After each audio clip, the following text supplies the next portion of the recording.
Hi friends, हमारे channel SK9210 at the rate channel में आपका स्वागत है। तो जैसा कि आप सभी को पता है कि बिहार पुलिस मद्य निषेध के लिए जो जीके जीएस का प्रैक्टिस सेट जो है वो डेली के डेली 9 बजे पीएम कर दिया गया है। ठीक है, जो कि पहले जो है 6 बजे पीएम में होता था, अब जो है इसको 9 बजे पीएम में कर दिया गया, यानी कि रात में 9 बजे कर दिया गया है। ठीक है, तो आज का प्रैक्टिस सेट जो है ये कितना होने वाला है, तो इससे पहले जो है 12 प्रैक्टिस सेट हो चुका है, तो आज का प्रैक्टिस सेट जो ये 13 होने वाला है। यदि इससे पहले का प्रैक्टिस सेट नहीं देखे हैं तो वीडियो के डिस्क्रिप्शन में ही टेलीग्राम का लिंक दिया गया है। ठीक है, वहाँ से जुड़कर पिछले सभी 12 प्रैक्टिस सेट को देख सकते हैं, जो कि एकदम से पूरा जो कि वीवीआई प्रश्न जो है टोटल के टोटल क्या है, वीवीआई प्रश्न है, जो कि आपको एग्जाम में 80% मार्क्स दिला सकता है। ठीक है, कितना मार्क्स, 80% मार्क्स जो आपको एग्जाम में दिला सकता है। यदि वो वाला प्रैक्टिस नहीं देखें तो जल्दी से जाकर वीडियो के डिस्क्रिप्शन में टेलीग्राम का लिंक दिया गया है, वहाँ से जुड़कर सबसे पहले उस वीडियो को देख लीजिएगा। और आपको जैसा कि पता भी होना चाहिए कि आपका एडमिट कार्ड जो है मद्य निषेध का वो 20 मार्च को लॉन्च होने वाला है। कब होने वाला है, तो ये 20 मार्च को जो है लॉन्च होने वाला है, तो जो कि इसका ऑफिशियल वेबसाइट पर जो कि मतलब डाल दिया जाएगा आपका एडमिट कार्ड जो है 20 मार्च को। 20 मार्च को जाकर के अपना एडमिट कार्ड देख सकते हैं। ठीक है, 20 मार्च को। तो चलिए प्रश्न को स्टार्ट करते हैं। प्रश्न स्टार्ट करने से पहले एक बात और बता देना चाहते हैं कि यदि यदि एम क्या है कि बिहार पुलिस मद्य निषेध, यदि बिहार पुलिस मद्य निषेध में मतलब एक सीट पक्का करना चाहते हैं, एक सीट पक्का करना चाहते हैं, तो सबसे ज़्यादा जो आपको जीके जीएस पर कवर करना पड़ेगा। ठीक है, जीके जीएस को जल्दी से जल्दी कवर करना पड़ेगा, तभी जाकर के जो है आपका एक सीट फाइनल होने वाला है, अन्यथा नहीं होने वाला है, क्योंकि यहीं से जो है 80% मार्क्स जो है आपके जीके जीएस से ही आने वाला है।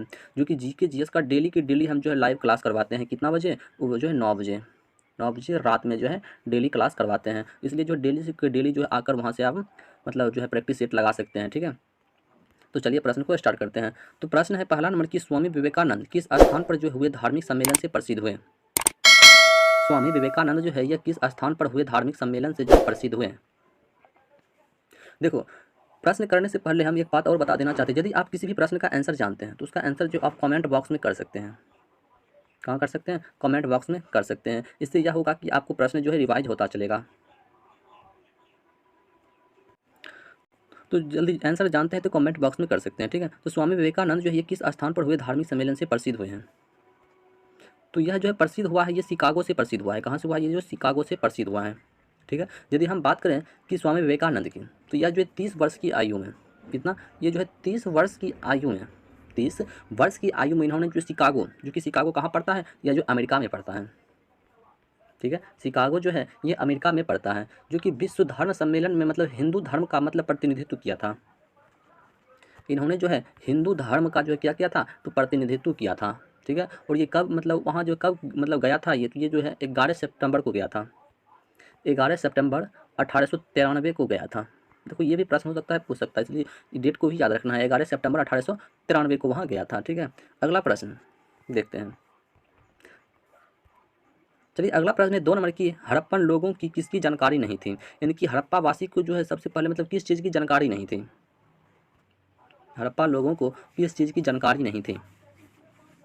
तो देखो हड़प्पा लोगों को जो है ना ये लोहा के बारे में जानकारी नहीं था। किसके बारे में जानकारी नहीं था, तो यह जो है लोहा के बारे में जानकारी नहीं था।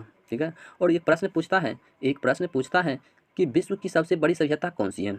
विश्व की सबसे बड़ी सभ्यता कौन सी है, तो वो सिंधु घाटी सभ्यता, जिसको हड़प्पा सभ्यता के नाम से भी जाना जाता है। ठीक है, कौन सी सभ्यता है, सिंधु घाटी सभ्यता। और यह जो है और प्रश्न पूछता है कि कौन सी सभ्यता, यह जो है कांस्य युगीन सभ्यता होती है।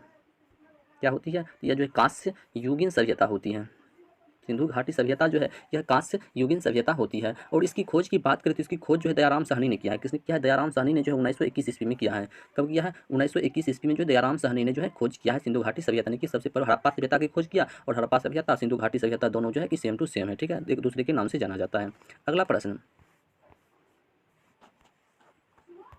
चलिए अगला प्रश्न कीजिए 3 नंबर की, मुद्रास्फीति क्या है। ये मुद्रास्फीति जो है ये क्या है।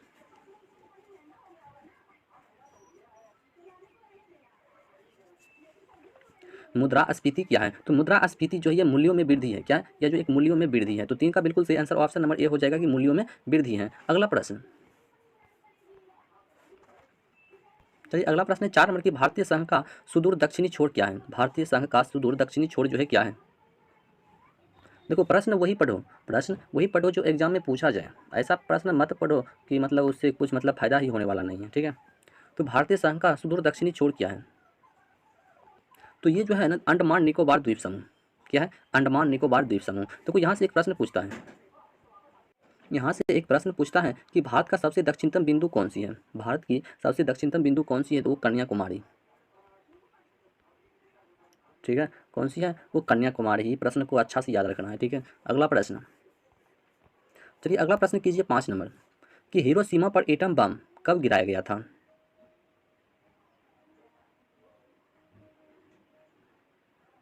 हिरोशिमा पर जो है ये एटम बम जो है कब गिराया गया था। देखो हिरोशिमा पर एटम बम जो है यह 6 अगस्त 1945 को गिराया गया था। कब गिराया गया था, तो ये 6 अगस्त 1945 को गिराया गया था।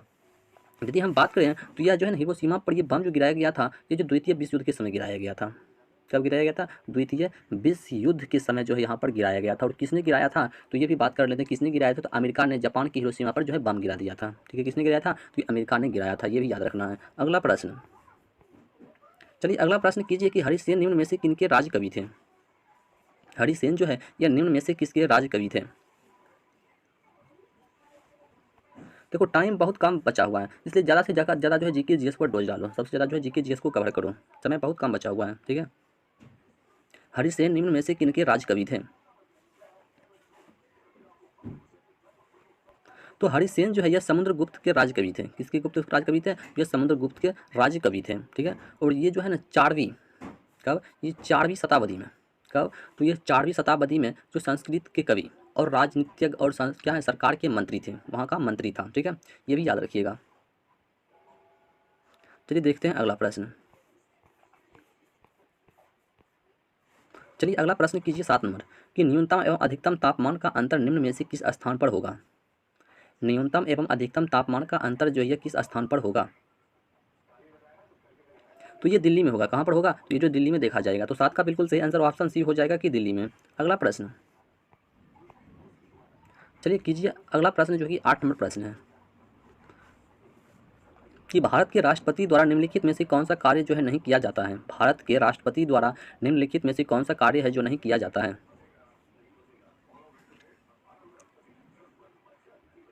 तो ये जो है ना राज्यसभा को चित नहीं करना। क्या होता है, राज्यसभा को ये चित नहीं करना, यानी कि राष्ट्रपति के द्वारा जो है कौन सा कार्य नहीं किया जाता है, तो राज्यसभा को चित करना नहीं किया जाता है। तो 8 का बिल्कुल सही आंसर क्या हो जाएगा, ऑप्शन नंबर बी हो जाएगा। ठीक है, अगला प्रश्न, चलिए अगला प्रश्न है कि 9 नंबर, कि मुल्तान महमूद गजनबी द्वारा भारत पर पहला हमला कब किया गया था। देखो तैयारी ऐसे करो कि एक सीट हमारा पक्का हो जाए। 689 में एक सीट जो है हमारा क्या हो जाए, पक्का हो जाए। इसमें कोई रोक टोक नहीं होना चाहिए। एक सीट हमको लेना है तो लेना है। तो लेने के लिए क्या करना पड़ेगा, तो सबसे ज़्यादा जो है जीके जीएस पर को कवर करना पड़ेगा। किसको कवर करना पड़ेगा, तो ये जो जीके जीएस को कवर करना पड़ेगा। मुल्तान महमूद गजनबी द्वारा भारत पर पहला हमला जो है ये कब किया गया था। ये सन 1001 में किया गया था। कब किया गया था, 1001 में किया गया था। तो 9 का बिल्कुल सही आंसर क्या हो जाएगा, ऑप्शन नंबर बी हो जाएगा। लेकिन हम इसके बारे में कुछ बात कर लेते हैं। ठीक है, इसके बारे में इन्होंने भारत पर जो है कितने बार, इन्होंने 17 बार हमला किया है। प्रश्न पूछता है कि भारत में 17 बार हमला किसने किया था। ये मुल्तान महमूद गजनबी ने जो है भारत पर 17 बार जो है हमला किया है। ठीक है, और इन्होंने सीमावर्ती क्षेत्र पर हमला किया था। सबसे ज़्यादा जो है किस सीमावर्ती क्षेत्र पर हमला किया था उस समय जो है। और उस समय जो है जो कि राजा कौन था, जिस समय हमला किया तो जिस सीमावर्ती का, तो उस समय वहाँ का राजा कौन था, तो वहाँ का राजा जो था वो जयपाल था। कौन था, तो वो जयपाल। राजा कौन था, तो वो जो है जयपाल था, जो कि हिंदू शाही वंश का राजा था। ये भी याद रखना यार कि कौन था, तो जो हिंदू शाही वंश का राजा था। और इसका राज जो है ना पश्चिमी उत्तर यानी कि पाकिस्तान और पूर्वी अफगानिस्तान पर राज था। ठीक है, ठीक है, अगला प्रश्न देखते हैं। चलिए अगला प्रश्न है 10 नंबर। चलिए 10 नंबर प्रश्न कीजिए कि वंदे मातरम गीत की रचना कब की गई थी। वंदे मातरम गीत की रचना जो है यह कब की गई थी। देखो यह प्रश्न जो है कई बार एग्जाम में पूछा हुआ प्रश्न है। कोई ज़रूरी नहीं है, कोई ज़रूरी नहीं है कि जो कि बीपीएससी में पूछा हुआ प्रश्न है उसको जो है बिहार पुलिस या मध्य निषेध में नहीं पूछा जा सकता। ऐसा कोई ज़रूरी नहीं है। मतलब यदि 50 क्वेश्चन लें, 50 क्वेश्चन यदि हम लेते हैं तो 20 क्वेश्चन जो है बीपीएससी का भी जो है बिहार पुलिस में आ जाता है। इसलिए उस उतना कोई मैटर नहीं रखता है। ठीक है, वंदे मातरम गीत की रचना जो है ये कब की गई थी, तो यह सितंबर 1874 में किया गया था। कब किया गया था, इसे जो 1874 में, सितंबर 1874 में जो है इसकी रचना की गई थी। और इसकी रचना जो है किसने किया था, तो इसकी रचना जो है बंकिम चंद्र चटर्जी ने किया था। किसने किया था, बंकिम चंद्र चटर्जी ने, जो कि बंगाल में किया था। कहाँ किया था, तो इसे जो बंगाल में बंकिम चंद्र चटर्जी ने किया था। और इससे जो है ना इसे सबसे पहले जो है कलकत्ता अधिवेशन में गाया गया था। इसे जो है सबसे पहले कलकत्ता अधिवेशन में गाया गया था। ये भी जो है फैक्ट को याद रखना है। सबसे पहले कहाँ गाया गया था, तो इसे जो है कलकत्ता अधिवेशन में जो है सबसे पहले इसे गाया गया था, वंदे मातरम। ठीक है, अगला प्रश्न, चलिए अगला प्रश्न कीजिए 11 नंबर, कि भारतीय यानी कि जनांकिकी में सबसे बड़े विभाजन यानी कि ग्रेट डिवाइड का वर्ष है। ग्रेट डिवाइड का वर्ष जो है क्या है? तो ये 1921 ईस्वी क्या है? ये जो 1921 ईस्वी है। तो इस प्रश्न का बिल्कुल सही आंसर ऑप्शन बी हो जाएगा कि 1921 ईस्वी। अगला प्रश्न, चलिए अगला प्रश्न कीजिए 12 नंबर। देखो यह प्रश्न जो है बहुत बार जो है कि रेलवे में बहुत बार यह प्रश्न पूछा हुआ है। रेलवे में बहुत बार इस प्रश्न को पूछा गया प्रश्न है कि एड्स फैलता है। एड्स जो है किससे फैलता है? एड्स जो है यह किससे फैलता है? तो एड्स जो है फैलने का मुख्य कारण होता है वो शारीरिक संपर्क होता है। क्या होता है? शारीरिक संपर्क होता है। तो 12 का बिल्कुल सही आंसर ऑप्शन डी हो जाएगा कि शारीरिक संपर्क से जो है एड्स रोग फैलता है। अगला प्रश्न, चलिए अगला प्रश्न कीजिए 13 नंबर कि जब एक पेन को गति दुगुनी हो जाती है तो इसकी गति ऊर्जा हो जाएगी। देखो हम बार बार कर रहे हैं, जिस प्रश्न का आंसर जानते हैं उसका आंसर आप कमेंट बॉक्स में कर सकते हैं। ठीक है, कमेंट बॉक्स में कर सकते हैं, इसमें कोई रोक टोक नहीं है। जब एक पेन को गति दुगुनी हो जाती है तो इसकी गतिज ऊर्जा हो जाती है, तो जो है 2 गुनी बढ़ जाती है। कहने का मतलब वो 4 गुना हो जाएगा। यदि 2 गुना है तो वो 4 गुना हो जाएगा, 1 गुना है तो वो 2 गुना हो जाएगा। ठीक है, तो 13 का बिल्कुल सही आंसर जो ऑप्शन नंबर सी हो जाएगा कि 4 गुनी हो जाएगा। अगला प्रश्न, चलिए अगला प्रश्न है कीजिए कि 20 किलोग्राम वजन को जमीन से मोटर ऊपर की ऊंचाई पर उठाने में किया गया कार्य क्या है? तो उठाया गया कार्य जो है ये 200 जूल हो जाएगा। कितना हो जाएगा? तो ये जो है 200 जूल हो जाएगा। तो 14 का बिल्कुल सही आंसर जो ऑप्शन नंबर सी हो जाएगा कि क्या 200 जूल। यदि यदि आपको कोई भी प्रश्न ऐसा होगा कि जो कि आपको समझ में नहीं आया हो तो उस प्रश्न को कमेंट बॉक्स में आप बता सकते हैं। फिर से उस प्रश्न को फिर से डिटेल से समझाएंगे। ठीक है, वीडियो बना करके। अगला प्रश्न, चलिए अगला प्रश्न कीजिए कि पानी के खारापन का कारण किसका मतलब घुलनशील लवण है? पानी के खारापन का कारण जो है किसका घुलनशील लवण है? पानी के खारापन का कारण जो है किसका घुलनशील लवण है? तो ये कैल्शियम और मैग्नीशियम का लवण घुलनशील लवण है। किसका है? कैल्शियम और मैग्नीशियम का। तो 15 का बिल्कुल सही आंसर जो ऑप्शन नंबर डी हो जाएगा कि कैल्शियम और मैग्नीशियम का। चलिए अगला प्रश्न कीजिए। देखो हम बार बार कर रहे हैं कि यदि आपको एक सीट पक्का करना है तो ज़्यादा से ज़्यादा जीके जीएस पर फोकस करो। किस पर? जीके जीएस पर ज़्यादा फोकस करो, क्योंकि यहीं से जो आपका 80% मार्क्स आने वाला है। ठीक है, निम्न में से कौन सा रोग है जो वायरस से नहीं होता है? निम्न में से ऐसा कौन सा रोग है जो वायरस से नहीं होता है? निम्न में से कौन सा रोग है जो वायरस से नहीं होता है? ये टाइफाइड नहीं होता है। कौन सा रोग जो है वायरस से नहीं होता है? तो ये टाइफाइड रोग जो है वायरस से नहीं होता है। तो 16 का बिल्कुल सही आंसर जो ऑप्शन नंबर सी हो जाएगा कि टाइफाइड। अगला प्रश्न, चलिए अगला प्रश्न कीजिए 17 नंबर कि बौद्ध धर्म से संबंध अर्धगोलाकार अंत्येष्टि संबंधी टोले को क्या कहते हैं? बौद्ध धर्म से संबंध अर्धगोलाकार अंत्योष्टि संबंधी टोले को जो है क्या कहते हैं? तो इस प्रश्न का बिल्कुल सही आंसर जो है ऑप्शन नंबर क्या हो जाएगा? तो ऑप्शन नंबर ए हो जाएगा, स्तूप कहा जाता है। क्या कहा जाता है? उसको जो स्तूप कहा जाता है। ठीक है, बौद्ध धर्म, बौद्ध मतलब बुद्ध ने सबसे पहले प्रथम उपदेश जो कहाँ दिया था? ये सारनाथ में दिया था और अंतिम जो है वैशाली में दिया था। अगला प्रश्न, चलिए अगला प्रश्न कीजिए 18 नंबर कि लेडी विद दी लैंप निम्नलिखित में से किसे कहा जाता है? लेडी विद दी लैंप जो है निम्नलिखित में से किसे कहा जाता है? तो ये जो है फ्लोरेंस, क्या है? Florence Nightingale. क्या हो जाएगा? Florence Nightingale. तो 18 का बिल्कुल सही आंसर जो ऑप्शन नंबर बी हो जाएगा। अगला प्रश्न, चलिए अगला प्रश्न जो कि बहुत अच्छा प्रश्न है, जो कि कई बार एग्जाम में पूछा हुआ प्रश्न है कि किस अधिकार को डॉक्टर बी आर अम्बेडकर ने संविधान का हृदय और आत्मा बताया था? किस अधिकार को डॉक्टर बी आर अम्बेडकर ने जो है संविधान का हृदय और आत्मा बताया था? तो यह जो है संवैधानिक अधिकार को बताया था। किस अधिकार को बताया था? यह संवैधानिक अधिकार को बताया था। वही प्रश्न पूछता है कि संविधान सभा का प्रारूप समिति का अध्यक्ष कौन था? प्रारूप समिति सभा का अध्यक्ष कौन था? संविधान का कौन था? तो ये डॉक्टर बी आर अम्बेडकर था। कौन था? तो ये जो डॉक्टर बी आर अम्बेडकर था, ये भी याद रखिएगा। और अस्थायी अध्यक्ष की यदि बात कर ले तो डॉक्टर राजेंद्र प्रसाद हो जाएगा। कौन हो जाएगा? डॉक्टर राजेंद्र प्रसाद हो जाएगा। और अस्थायी अध्यक्ष जो सचिदानंद सिन्हा हो जाएगा। इस सब फैक्ट को भी याद रखिएगा। और संविधान को बनाने में 1 वर्ष 11 महीना 18 दिन लगा था। ठीक है, ये सबको याद रखना है। अगला प्रश्न, चलिए अगला प्रश्न कीजिए 20 नंबर की अफ्रीका के पूर्वी तट पर तंजानिया के पास समुद्र में कौन सा द्वीप स्थित है? अफ्रीका के पूर्वी तट पर तंजानिया के पास समुद्र में कौन सा द्वीप जो है स्थित है? तो पढ़ना वही है जो कि प्रश्न पूछा जाता है, और सबसे ज़्यादा जो जीके जीएस को पढ़ना है, तभी जाकर का आपका रिजल्ट बनने वाला है। अफ्रीका के पूर्वी तट पर तंजानिया के पास समुद्र में कौन सा द्वीप जो है स्थित है? तो ये क्या है? जंजीबार, क्या है? जंजीबार द्वीप जो है स्थित है। कौन सा द्वीप स्थित है? ये जंजीबार। तो 20 का बिल्कुल सही आंसर ऑप्शन नंबर डी हो जाएगा कि जंजीबार द्वीप समूह जो है स्थित है। अगला प्रश्न, चलिए कीजिए। अगला प्रश्न है 21 नंबर कि भारत आने वाला प्रथम अमेरिकी राष्ट्रपति कौन था? भारत आने वाला प्रथम अमेरिकी राष्ट्रपति जो है ये कौन था?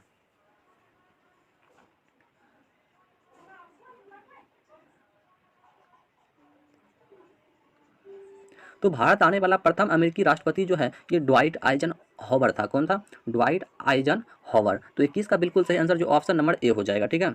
अगला प्रश्न, चलिए अगला प्रश्न कीजिए 22 नंबर कि भारत के राष्ट्रीय पक्षी मोर को कब मतलब मान्यता प्रदान की गई? भारत के राष्ट्रीय पक्षी मोर को कब मान्यता प्रदान की गई है? तो यह 1952 में जो है प्रदान किया गया है। ठीक है, कब किया गया है? 1952 में प्रदान किया गया है। हम आपसे एक प्रश्न पूछना चाहते हैं जिसका आंसर जो आपको कमेंट बॉक्स में देना है। ठीक है, प्रश्न यह है कि भारत का राष्ट्रीय खेल कौन सा है? भारत का राष्ट्रीय खेल जो है कौन सा है? इसका आंसर जो आपको कमेंट बॉक्स में देना है। ठीक है। अगला प्रश्न, चलिए अगला प्रश्न कीजिए 23 नंबर कि कागज का अधिक मतलब क्या है? कागज का आविष्कार सर्वप्रथम कहाँ हुआ है? यानी कि कागज का आविष्कार सबसे पहले किस देश में हुआ है? तो कागज का आविष्कार जो है सर्वप्रथम चाइना में हुआ है। कहाँ पर हुआ है? ये चाइना में हुआ है। तो 23 का बिल्कुल सही आंसर जो ऑप्शन नंबर बी हो जाएगा कि चीन में। कागज का आविष्कार जो है ये सर्वप्रथम जो है चीन में हुआ है। ठीक है। अगला प्रश्न, अगला प्रश्न क्या है? अगला प्रश्न है 24 नंबर की द बेटर मैन किसकी कृति है? द बेटर मैन जो है किसकी कृति है? द बेटर मैन जो है किसकी कृति है? तो द बेटर मैन जो है अनीता नायर की कृति है। किसकी कृति है? ये अनीता नायर की कृति है। ठीक है। अगला प्रश्न, चलिए अगला प्रश्न कीजिए 25 नंबर। 25 नंबर प्रश्न क्या है कि मुगल शासन में मनसबदारी प्रणाली का प्रवर्तन डैश द्वारा किया गया है? मुगल शासन में मनसबदारी प्रणाली का प्रवर्तन डैश द्वारा किया गया, मतलब किसके द्वारा किया गया है? तो यह जो अकबर के द्वारा किया गया। किसके द्वारा किया गया है? यह जो अकबर के द्वारा किया गया है। तो 25 का बिल्कुल सही आंसर क्या हो जाए? सॉरी हाँ, 25 का बिल्कुल आंसर जो हो जाएगा वो ऑप्शन नंबर बी हो जाएगा कि अकबर के द्वारा जो है किया गया है। ठीक है। अगला प्रश्न, चलिए अगला प्रश्न है 25 नंबर सॉरी 26 नंबर है कि मांग का नियम अभिव्यक्त करता है। यानी कि मांग का नियम जो अभिव्यक्त कौन करता है? तो मांग का नियम जो है यह किसी वस्तु की मांग में परिवर्तन का उसके स्थापनापन की आपूर्ति पर प्रभाव होता है। ठीक है। तो ऑप्शन नंबर सी हो जाएगा। अगला प्रश्न,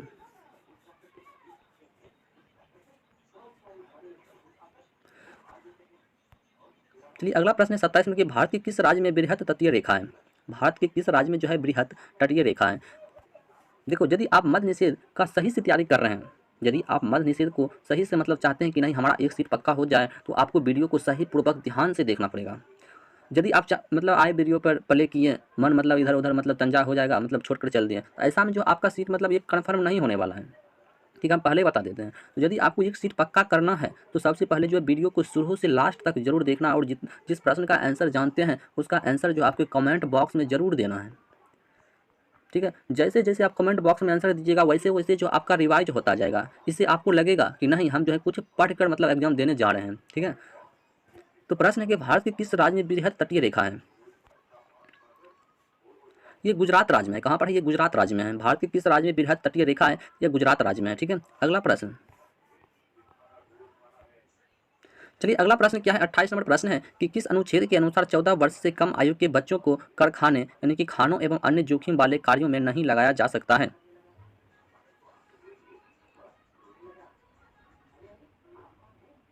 किस अनुच्छेद के अनुसार जो है 14 वर्ष से कम आयु के बच्चों को कारखानों एवं जोखिम वाले कार्यों में जो है नहीं लगाया जा सकता है? यह अनुच्छेद 24 के तहत जो है नहीं लगाया जा सकता है। किसके तहत? ये अनुच्छेद 24 के तहत जो है इसे नहीं लगाया जा सकता है। तो 28 का बिल्कुल सही आंसर जो ऑप्शन नंबर ए हो जाएगा कि अनुच्छेद 24 के तहत जो है किसी 14 साल के बच्चे को मतलब ऊपर की उम्र लगा सकता है, लेकिन 14 साल से नीचे के बच्चों को जो आप किसी भी कारखाने में काम करने के लिए नहीं लगा सकते हैं। ठीक है। अगला प्रश्न, चलिए अगला प्रश्न क्या है? 29 नंबर प्रश्न है। कीजिए 29 नंबर प्रश्न कि जनहित याचिका किस न्यायालय में दायर की जा सकती है? जनहित याचिका जो है किस न्यायालय में दायर की जा सकती है?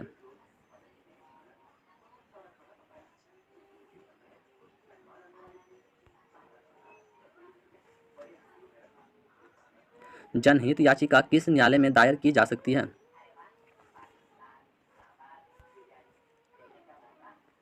देखो, ये ए और बी दोनों में किया जा सकता है। ठीक है, यानी कि उच्चतम न्यायालय में भी और उच्च न्यायालय में भी जो है किया जा सकता है। तो 29 का बिल्कुल सही आंसर जो ऑप्शन नंबर डी हो जाएगा कि उपयुक्त ए और बी दोनों में जो है किया जा सकता है। अगला प्रश्न, चलिए अगला प्रश्न कीजिए 30 नंबर कि भारत के पश्चिमी समुद्र तट पर वर्षा किस मानसून में होती है। भारत के पश्चिमी समुद्र तट पर जो है वर्षा किस मानसून में होती है। तो भारत के पश्चिमी समुद्री तट पर वर्षा जो है ये दक्षिणी पश्चिमी मानसून में होती है। कहाँ पर होती है? दक्षिणी पश्चिमी मानसून में होती है। तो 30 का बिल्कुल सही आंसर क्या हो जाएगा? ऑप्शन नंबर डी हो जाएगा कि दक्षिण पश्चिम मानसून में जो भारत के क्या है पश्चिमी समुद्री तट पर वर्षा होती है। ठीक है। और भारत में सबसे ज़्यादा वर्षा कहाँ होती है? तो मासिनराम मेघालय में होता है। ये भी याद रखना है। भारत में सबसे वर्षा जो है कहाँ होती है? सबसे ज़्यादा जो है मासिनराम मेघालय में होता है। अगला प्रश्न, चलिए अगला प्रश्न क्या है? 31 नंबर प्रश्न है। अगला प्रश्न क्या है? अगला प्रश्न जो है क्या है? तो अगला प्रश्न है कि भोपाल गैस कांड किस तिथि को हुआ था। देखो यह बिहार पुलिस में कई बार पूछा हुआ प्रश्न है। बिहार पुलिस में जो है कई बार पूछा हुआ प्रश्न है ये। ठीक है कि भोपाल गैस कांड जो है किस तिथि को हुआ था। भोपाल गैस कांड जो है यह किस तिथि को जो है मतलब हुआ था।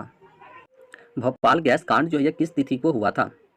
तो भोपाल गैस कांड जो है 3 सितंबर 1984 को हुआ था। कब हुआ था? तो ये जो है 3 सितंबर 1984 को जो भोपाल गैस कांड हुआ था। ठीक है। इसके बारे में कुछ बात कर लेते हैं। तो रात को, कब? रात को यूनियन कार्बाइड के कारखाने में, रात को यूनियन कार्बाइड के कारखानों से लगभग जो है ना 40 टन, कितना? तो ये 40 टन, 40 टन जो है मिथाइल आइसोसाइनाइड गैस का रिसाव हो गया था। क्या हो गया था? तो 40 टन मिथाइल आइसोसाइनाइड गैस का जो है रिसाव हो गया था, जिससे भोपाल शहर में क्या हो गया था? अफरा तफरी मच गया था। और सबसे ज़्यादा नुकसान जो है इस कारखाने के बगल में जो मतलब इलाका था उसका हुआ था। ठीक है।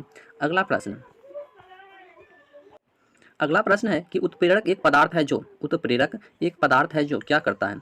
तो देखो उत्प्रेरक एक पदार्थ होता है जो कि अभिक्रिया की दर को बदल देता है। क्या करता है? अभिक्रिया की दर को क्या कर देता है? तो ये बदल देता है। अभिक्रिया की दर को बदल देता है। अगला प्रश्न, चलिए अगला प्रश्न कीजिए 33 नंबर। 33 नंबर में प्रश्न क्या है कि सत्याग्रह आश्रम की स्थापना 1915 ईस्वी में हुई है। इसके संस्थापक कौन थे? सत्याग्रह आश्रम की स्थापना जो है 1915 ईस्वी में हुई, लेकिन इसका संस्थापक जो है ये कौन था? देखो जिस प्रश्न का आंसर जानते हैं उसका आंसर आप कमेंट बॉक्स में कीजिए। हम बार बार रिपीट कर रहे हैं इस बात को कि आपको कमेंट बॉक्स में करना है। इससे यह होगा कि आपको प्रश्न जो है याद रहेगा कुछ देर के लिए। ठीक है। कुछ देर के लिए, जब तक आपका एग्जाम नहीं होगा तब तक के लिए याद रहेगा। तो ये महात्मा गांधी हो जाएगा। क्या हो जाएगा? महात्मा गांधी हो जाएगा। इसमें जो किसानों का साथ दिया था महात्मा गांधी ने, किसका साथ दिया था? किसानों के साथ दिया था, जो कि मतलब एक नील का कुछ खेती होती था। ठीक है। उसके बारे में दिया था। अगला प्रश्न, चलिए अगला प्रश्न कीजिए 34 नंबर की भारतीय राष्ट्रीय कांग्रेस का यह नाम किसने दिया था। भारतीय राष्ट्रीय कांग्रेस का नाम जो है किसने दिया था। भारतीय राष्ट्रीय कांग्रेस का नाम जो है किसने दिया था। भारतीय राष्ट्रीय कांग्रेस का नाम जो है यह किसने दिया था। तो ये दादा भाई नौरोजी ने दिया था। किसने दिया था? तो ये जो दादा भाई नौरोजी ने जो है भारतीय राष्ट्रीय कांग्रेस का नाम दिया था। तो 34 का बिल्कुल सही आंसर क्या हो जाएगा? तो ऑप्शन नंबर सी हो जाएगा कि दादा भाई नौरोजी ने जो है भारतीय राष्ट्रीय कांग्रेस का नाम दिया था। अगला प्रश्न, चलिए कीजिए अगला प्रश्न 35 नंबर। 35 नंबर प्रश्न क्या है कि सबसे अधिक उद्योग पर आधारित अर्थव्यवस्था इनमें से किस देश में है। सबसे अधिक उद्योग पर आधारित अर्थव्यवस्था जो है इनमें से किस देश में है। सबसे अधिक की बात करें तो ये सिंगापुर हो जाएगा। क्या हो जाएगा? तो ये सिंगापुर में है। तो 35 का बिल्कुल सही आंसर क्या हो जाएगा? ऑप्शन नंबर डी हो जाएगा कि सिंगापुर में। अगला प्रश्न, देखो यदि आपको किसी भी प्रश्न ऐसा मतलब कुछ डाउट हो जाए, किसी भी प्रश्न यदि डाउट हो जाए तो उस प्रश्न को आपको कमेंट बॉक्स में बताना है। ठीक है। कमेंट बॉक्स में बताना है। हम फिर से उस प्रश्न को जो है शॉर्ट वीडियो हो सकता है, शॉर्ट वीडियो या तो हम फुल मतलब वीडियो बना करके उसको सही पूर्वक फिर से मतलब समझाने की कोशिश करेंगे। ठीक है। तो मालीगांव किस रेलवे जोन का मुख्यालय है। मालीगांव जो है यह किस रेलवे जोन का मुख्यालय है। मालीगांव किस रेलवे जोन का जो है मुख्यालय है। तो यह जो उत्तरी पूर्वी सीमांत का मुख्यालय है। किसका है? ये उत्तरी पूर्वी सीमांत का मुख्यालय है। तो 36 का बिल्कुल सही आंसर क्या हो जाएगा? ऑप्शन नंबर जो है सी हो जाएगा कि उत्तर पूर्वी सीमांत का मुख्यालय है। चलिए अगला प्रश्न देखते हैं। अगला प्रश्न है 37 नंबर की संघ सूची, राज्य सूची और समवर्ती सूची में सभी विधायी मुद्दे शामिल हैं, फिर भी कोई ऐसी मदद हो सकती है जिसका जिसका उल्लेख किसी भी ना हो, किसी में भी ना हो, उस मद पर कानून कौन बनाएगा। उस मद पर जो है कानून जो है कौन बनाएगा। तो उस पर कानून जो है ना तो ए बना सकता है और ना ही बी बना सकता है। ठीक है। अगला प्रश्न, चलिए अगला प्रश्न कीजिए 38 नंबर कि कांच से गुजरने पर प्रकाश की किस रंग की गति जो है धीमी होती है। प्रकाश मतलब कांच से गुजरने पर प्रकाश की किस रंग की गति जो है वो धीमी हो जाती है। कांच में से गुजरने पर प्रकाश के किस रंग की गति जो है धीमी हो जाती है। तो ये बैगनी रंग जो है धीमी हो जाती है। कौन सी रंग? ये बैगनी रंग जो क्या होती है धीमी हो जाती है। अगला प्रश्न, चलिए अगला प्रश्न 39 नंबर कीजिए फटाफट कि रेडियो ट्रांसमिशन में एफएम से अभिप्राय है। रेडियो ट्रांसमिशन में एफएम से जो है क्या तात्पर्य है। रेडियो ट्रांसमिशन में एफएम से जो है क्या तात्पर्य है, जल्दी से आंसर कीजिए। देखिए यदि आंसर जानते हैं तो कमेंट बॉक्स में कीजिए, फटाफट कीजिए। रेडियो ट्रांसमिशन में एफएम से क्या अभिप्राय है?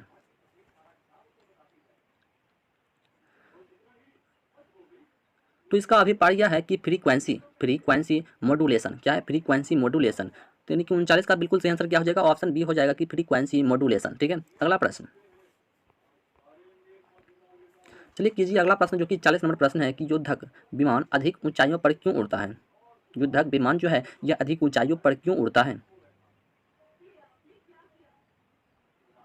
तो ये इसलिए उड़ता है क्योंकि रडार संशोधन से बचाव के लिए उड़ता है। रडार संशोधन से बचाव के लिए जो है वो ऊपर उड़ता है। तो 40 का बिल्कुल सही आंसर क्या हो जाएगा? तो ऑप्शन नंबर डी हो जाएगा। ठीक है, अगला प्रश्न चलिए। अगला प्रश्न कीजिए 41 नंबर कि विटामिन सहायता नहीं करता है, यानी कि विटामिन जो है किस चीज़ में सहायता नहीं करता है? विटामिन जो है किस चीज़ में सहायता नहीं करता है? देखो विटामिन जो है पाचन क्रिया में सहायता नहीं करता है। किसमें नहीं करता है? पाचन क्रिया में जो है सहायता नहीं करता है विटामिन। ठीक है, अगला प्रश्न चलिए। अगला प्रश्न कीजिए 42 नंबर कि मेघ मेघ धनुष में नारंगी और हरे के बीच कौन सा रंग होता है? मेघ धनुष में नारंगी और हरे के बीच में जो है कौन सा रंग जो है होता है? कौन सा रंग होता है? मेघ धनुष में नारंगी और हरे के बीच जो है कौन सा रंग होता है? तो नारंगी और हरे के बीच जो ये पीला रंग होता है, कौन सा रंग होता है? ये जो पीला रंग होता है। तो इस प्रश्न का बिल्कुल सही आंसर जो ऑप्शन नंबर सी हो जाएगा कि पीला रंग होता है। ठीक है, अगला प्रश्न चलिए। अगला प्रश्न जो कि 43 नंबर प्रश्न है कि सुपरसोनिक विमान किसको हानि पहुंचाता है? सुपरसोनिक विमान जो है यह किसको मतलब हानि पहुंचाता है? सुपरसोनिक विमान किसको हानि पहुंचाता है?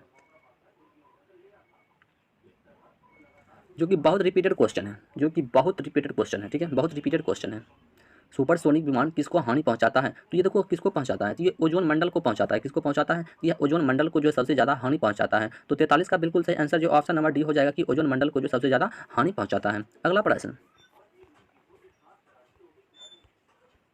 चलिए। अगला प्रश्न 44 नंबर कीजिए कि रबर से स्टील अधिक लचीला होता है क्यों? रबर से स्टील जो है अधिक लचीला होता है क्यों होता है?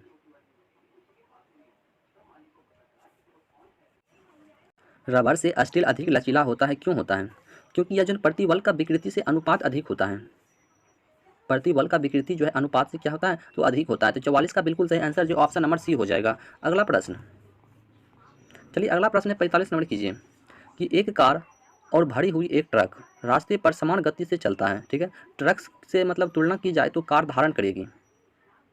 एक कार और भरी हुई एक ट्रक रास्ते पर मतलब समान गति से चलता है। ट्रक से तुलना की जाए तो कार धारण करेगी, मतलब कार जो कैसा धारण करेगी? मतलब ऊर्जा धारण करेगी। तो वह जो है ना कम मतलब गतिज ऊर्जा धारण करेगी। वह जो है कम गतिज मतलब ऊर्जा धारण करेगी। ठीक है, तो 45 का बिल्कुल सही आंसर ऑप्शन सी हो जाएगा। ठीक है, अगला प्रश्न चलिए कीजिए। अगला प्रश्न 47 नंबर कि निम्न में से किसका उपयोग जो ऊंचाई नापने के लिए किया जाता है? निम्न में से किसका उपयोग जो है ऊंचाई नापने के लिए किया जाता है?